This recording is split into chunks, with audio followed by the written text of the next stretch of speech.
budget yang kita keluarkan adalah 98 juta. Nah, itu kita bisa bandingkan juga dengan misalnya media konvensional, misalnya koran. Nah, koran kan dengan budget 98 juta itu akan bisa menggapai berapa pembaca gitu. Dari oplah biasanya dikali 4 atau dikali 3 gitu. Dari misalnya informasi oplah kan biasanya kalau media koran kan menginformasikannya bahwa koran itu dicetak sekian ribu eksemplar, sekian ratus ribu eksemplar. Nah, itu kira-kira yang baca koran adalah sekitar sekian kalinya. Nah, itu kita bisa bandingkan dengan digital seperti itu. Dan digital itu secara waktu juga bisa dikontrol. Jadi kapan kita bisa memberikan informasi itu, misalnya di pagi hari atau di siang hari atau di sore hari. Nah, itu digital bisa melakukannya itu beberapa kali atau bahkan sesuai dengan waktu yang ditentukan. Nah, itu menjadi satu nilai efisiensi. Jadi menjawab dari efisiensi, efektivitas, efisiensi seperti itu. Oke. Nah, ini satu data saya ambil, satu data, satu case aja sih, satu case di mana ini lebih lanjut sih. Lebih lanjut lagi gimana efektivitas dan efisiensi. Kalau ini dihadapkan dengan lebih detail lagi, apa yang terjadi lebih dalam lagi. Ini saya ambil satu contoh Indonesia Travel. Jadi tourism board website punya Indonesia ya, government. Jadi di sini saya ambil analisa bahwa traffic yang datang itu untuk 3 bulan itu sekitar 506.000. 506.000 unique visitor. Jadi ada 506.000 unique visitor yang berkunjung ke website Indonesia Travel ini di periode 3 bulan. Nah, ini ada perbandingannya juga mengenai desktop, mobile, itu perbandingannya itu berapa persen. Lalu ada informasi juga mengenai rankingnya di Indonesia dan rankingnya di dunia. Nih, informasinya seperti itu. Oke. Ini nanti akan kita bisa lebih intip lagi gimana efektif dan efisiensinya. Oke. Untuk per bulannya kita dapatkan informasi 168.000. 168.000 visitor yang berkunjung ke website Travel Indonesia. Nah, untuk yang per bulannya juga kita bisa lihat. Nah ini gunanya kita melihat Google Analytics juga. Di sini kita bisa melihat trafficnya bagaimana perkembangannya. Ternyata turun, gitu. Ternyata di bulan terakhir turun, di bulan Juni turun. Nah, apa yang kita lakukan, gitu? Apa yang akan kita lakukan? Oh, kok ternyata turun dari bulan 3 bulan sebelumnya tuh trafficnya sekian, lalu kelihatan grafiknya turun. Apa yang akan kita lakukan, gitu? Apakah kita memperbaiki konten atau kita akan melakukan memperbanyak programmatic atau melakukan aktivitas apa mulai untuk marketing bisa menjadi satu tolak ukur. Karena memang website, kenapa ngambil website Indonesia Travel ini, karena Indonesia Travel bisa diakses seluruh dunia dan ini pasarnya juga seluruh dunia. Jadi ini juga cukup complicated dan bisa menjadi satu masukan, insight gitu ya. Oke. Ini kelihatannya ada dibagi-bagi mengenai jenis trafficnya. Organik, ada yang direct. Nah, kelihatan direct dibanding organik lebih tinggi organik gitu. Jadi direct ini berkaitan dengan awareness. Jadi awareness orang untuk ingat, oh Indonesia Travel, kalau aku mau ke Indonesia berarti aku udah tahu nama situsnya. Jadi keywordnya aku langsung langsung aku tahu, langsung directly to website. Nah ini directly to website. Nah ini kelihatan juga untuk displaynya sangat kecil. Jadi untuk belanja di programatiknya juga masih belum banyak, belum ada bahkan. Ini kita juga bisa melihat lebih in-depth lagi dan directly, jadi nggak perlu nunggu report dari medianya, tapi kita juga bisa langsung bisa melihat by gender atau by age, by umur atau by jenis kelamin ya, perempuan, laki-laki yang mengakses website Indonesia Travel. Nah, ini traffic yang datang ke website itu sumbernya dari negara mana aja, kita bisa lihat juga.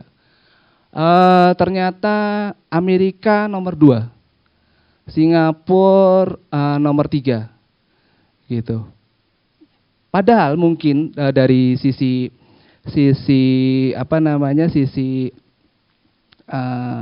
pihak Indonesia Travel inginnya Kemenparekraf mungkin dari negara tertentu dia ingin genjot, mungkin dari Eropa atau dari Jepang, Korea Selatan seperti itu. Bahkan negara yang dekat juga seperti Malaysia yang dimana penduduknya jauh lebih banyak daripada Singapura gitu. Jadi kita akan coba maksimalkan ke sana. Jadi melalui informasi web analisis ini kita bisa melihat dari negara-negara ini masih kurang. Jadi kita perlu push lagi untuk mendatangi website Indonesia Travel seperti itu. Nah ini lebih ke source dari media sosmed ya. Oke, nah ini dari sisi efektif dan efisiensi ini juga kita bisa melihat dari sini, dari perbandingan 5 negara. Jadi saya mengambil wilayah Asia Selatan, jadi dunia bagian selatan ini ada saingan Indonesia itu ada Singapura Tourism, terus ada Malaysia, ada Thailand, ada Australia, itu jadi 4 negara yang menjadi itu. Nah di sini kita bisa lihat trafficnya seperti apa sih dari mereka. Oh kita nomor berapa sih? Nah ini kan akan menjadi efektif dalam hal kita bisa mengkalkulasi jumlah pengunjung ke negara dan kita harus membidik berapa banyak sih gitu. Kenapa Australia bisa cukup tinggi sekitar 5 juta dalam 3 bulan gitu. Kenapa sih bisa lebih banyak ininya? Secara ranking dunia juga Australia lebih tinggi. Gitu. Nah ini menjadi satu sasaran dan bisa menjadikan strategi untuk marketing untuk menentukan target jumlah belanja yang digunakan di media-media supaya efektif dan efisiensi di digital di website mereka. Gitu. Nah ini engagement ini berkaitan tentang berapa lama stay-nya para user itu di websitenya masing-masing ya, baik dari Indonesia Travel, Malaysia, Singapura, Thailand, juga Australia, kelihatan di sini. Berapa bounce rate-nya gitu. Bounce rate itu di mana satu user datang terus hanya mampir di satu halaman dan dia kembali lagi. Mungkin ini akan dijelaskan lebih lanjut sih di kemudian hari aja. Cuman ini saya memberikan ilustrasi bahwa perbandingan dari user-user yang datang ke website travel ini, tourism board ini seperti apa gitu, seperti apa, berapa lama. Nah ini menggambarkan ilustrasi seperti itu. Jadi average duration-nya itu berapa lama, terus bounce rate itu tuh dia menjelajah lagi nggak ke halaman lain. Nah ini kan berkaitan dengan web developer juga. gimana journey-nya suatu user itu bisa enak. Habis dari halaman di mana landing page dia datang, lalu journey-nya kemana, habis itu kemana, itu akan menjadikan akan mengurangi bounce rate dari total visitor yang datang ke website itu. Jadi ini menggambarkan kualitas juga sih konten dan dari websitenya, terus berapa cepat website ini bisa diakses gitu, speednya. Nah ini sangat menentukan dari itu. Nah ini juga ada komparasi bagaimana website-website ini mana yang turun, mana yang naik, apa kesempatan yang bisa kita ambil dari ini. Misalnya kebetulan website Indonesia cukup sebenarnya cukup datar secara traffic, bahkan yang sangat turun itu Australia, mungkin karena banyak sekali berkurang pengunjung ke Australia. Nah ini bisa menjadi satu ini juga kesempatan di mana website-website ini ada yang turun, ada yang naik. Nah itu menjadi satu challenging sendiri bagi seorang marketing untuk menentukan strateginya, di-compare dengan website yang menjadi kompetitor. Oke, nah ini jumlah pengunjung cross saring silang ya. Jadi ini misalnya website Australia Tourism Board itu mendominasi di di pengunjung di websitenya dia sendiri. Nah, orang Indonesia sendiri cukup banyak. Nah, itu yang warna biru tua itu,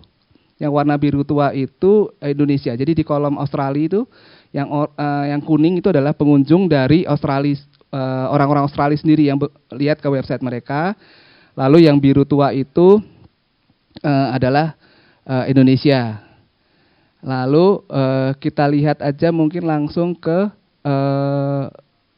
Indonesia sendiri. Ke Indonesia sendiri nomor 6. Nomor 6 itu yang biru tua itu pengunjung Indonesia sendiri, user yang berasal dari Indonesia sendiri. Itu menjadi apa istilahnya? Supplier paling besar di website Indonesia Travel. Lalu yang Australia sendiri masih sangat kecil, jadi warnanya kuning, masih kecil. Jadi Indonesia paling banyak. Nah ini akan lebih baik seandainya jumlah pengunjung dari negara-negara yang lain itu, yang warnanya beda-beda itu cukup merata gitu, seperti di negara-negara yang lain. Kita lihat misalnya contoh yang agak bagus itu misalnya di negara Jerman. Dari Jerman itu juga dia melihat ke website Indonesia Travel itu juga cukup rata. Nah ini menjadi satu strategi buat kita. Oke. Sekarang untuk analis gender itu juga kita bisa lihat bahwa memang yang biru tua itu Indonesia dan yang warnanya berbeda itu adalah website dari negara tetangga ya. Ada itu komposisinya agak nggak jauh terlalu beda, nggak terlalu mencolok ya antara male female-nya. Terus ini dari sisi pembagian usia ini juga nggak mencolok bedanya, kalau dilihat hampir sama, jadi jumlah presentasinya hampir sama tinggi, usia sekian juga hampir sama, jadi nggak menjadi satu isu. Nah ini kelihatan sekali bagaimana belanja secara digital. Oke. Ya, di secara digital kelihatan belanjanya bahwa Australia mempunyai belanja programatik paling besar. Di mana Indonesia tidak melakukan belanja secara programatik. Nah itu dari saya cukup untuk bagaimana beriklan secara efektif dan efisien. Kita bisa menentukan sikap sendiri dan kita bisa menentukan langkah mana sih yang bisa kita pergunakan untuk beriklan. Medianya apa saja sih, menggunakan cara apa saja sih. Nah, itu kita bisa menentukan langkah kita dan strategi kita serta budget yang kita sediakan. Misalnya kita punya suatu produk A misalnya, kita punya